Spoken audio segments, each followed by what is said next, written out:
según el INEGI, en México, imagínense, 17.79 personas en promedio se suicidan en nuestro país, según estadísticas del INEGI. Para platicar sobre este tema, en la línea telefónica, agradezco mucho a Beatriz León Parra. Ella es subdirectora de prevención de los Centros de Integración Juvenil, que nos tome la llamada para platicar sobre este tema. Beatriz, bienvenida, buenas tardes. Muchas gracias, Jonathan, buenas tardes.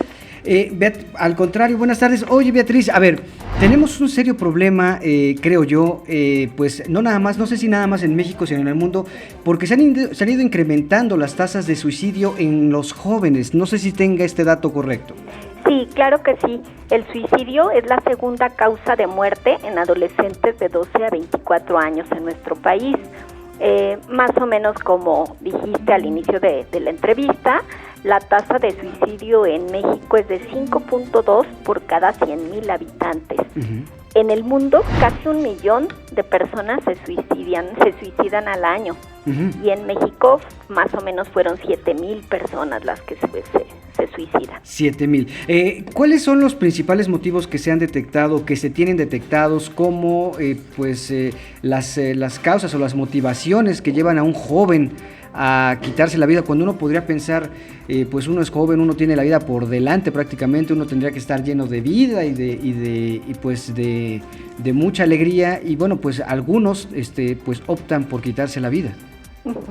Sí, bueno, primero es importante definir desde la Organización Mundial de la Salud que el suicidio abarca todos los tipos de violencia autoinfligida, es decir, es un continuo que comprende desde autolesiones, pensamientos suicidas, intentos suicidas y el acto suicida como tal, matarse deliberadamente.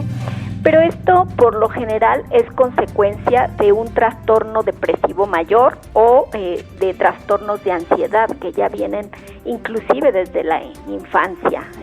Uh-huh. Ok, entonces de pronto este tipo de rasgos tendríamos que estarlos detectando a tiempo en los jóvenes para de alguna manera poder contrarrestarlos, ¿cierto? Sí, Beatriz. Claro que sí. Pues en México sabemos que 1 de cada 5 personas padece un trastorno mental. El suicidio es un problema que puede prevenirse. Como bien mencionas, la detección temprana de las señales de alerta es una de las estrategias más eficaces para prevenir.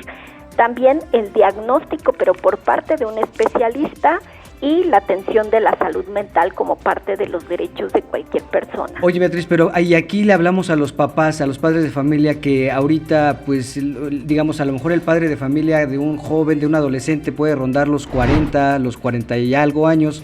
¿Cómo le decimos o qué acciones debe tomar este padre para escuchar de pronto las necesidades de sus hijos? Claro, primero conocer a nuestros hijos, porque si no los conocemos no nos percatamos de los cambios de conducta o de los cambios que pueda tener en su comportamiento cotidiano. Por ejemplo, si los chicos, las chicas tienen desinterés en las actividades que antes les emocionaba mucho realizarlas, si también descuidan su imagen y esto es persistente, si se encierran en sus habitaciones y ya no quieren convivir. Hoy en día hay muchas necesidades y muchas demandas sobre todo para adolescentes y jóvenes, uh-huh, desde cuestiones tan cotidianas como las redes sociales, que a veces porque no tuve like o porque quién tiene más like, pareciera mentira, pero esto a los jóvenes les preocupa mucho, ser exitosos, tener estatus, ser el más popular. Y también es importante decir que casi no se habla de emociones en las familias. Es un tema tabú el suicidio, por ejemplo. Si alguien comete suicidio, de preferencia se niega o se dice que es por otras causas, inclusive la familia no habla sobre el tema. Y entonces es importante que situemos en la mesa, en la comunicación cotidiana, cómo se sienten los hijos, cómo se sienten los niños, los jóvenes, que sepamos identificar nuestras emociones, expresarlas y decir que sentirnos tristes, sentirnos preocupados es parte normal, el estrés es parte cotidiana, pero debemos desarrollar herramientas para poder afrontar estas situaciones de estrés o de altas demandas sociales. Claro. Oye, Beatriz, pues entonces, digamos, es un fenómeno que puede ser, bien dicho, bien lo has dicho, que puede ser prevenido.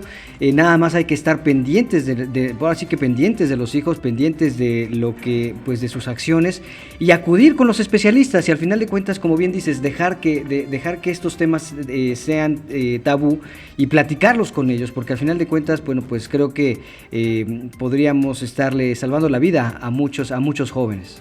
Claro, y a veces hay muchos mitos alrededor de estos estados de ánimo. A veces decimos, échale ganas, estás triste, pero cuando ya es un trastorno depresivo o de ansiedad, no es suficiente con la voluntad que tenga la persona de salir adelante. Claro. No es lo mismo depresión que una tristeza profunda, por ejemplo. Uh-huh. El bajo ánimo sí es parte de los síntomas, pero no se limita. También, como dije, hay falta de interés, dificultades para dormir, falta de energía, pérdida de apetito o estar comiendo en demasía. Y dificultades para dormir implica también o mucho sueño o el insomnio y cuestiones como culpa. La desesperanza se sabe que está muy asociada al suicidio. Okay. Es cuando ya las personas creen que por más que hagan, las cosas no van a cambiar, uh-huh, por más que intenten algo mejor, y es cuando llegan las ideas de muerte, cuando hay esta desesperanza. Pues ahí está el tema, un gran tema. Beatriz, en verdad te agradezco mucho que nos tomes la llamada y estos minutos para 21 Noticias. Muchas gracias a ustedes. Que estés muy bien, la doctora Beatriz León Parra, subdirectora de prevención de los Centros de Integración Juvenil.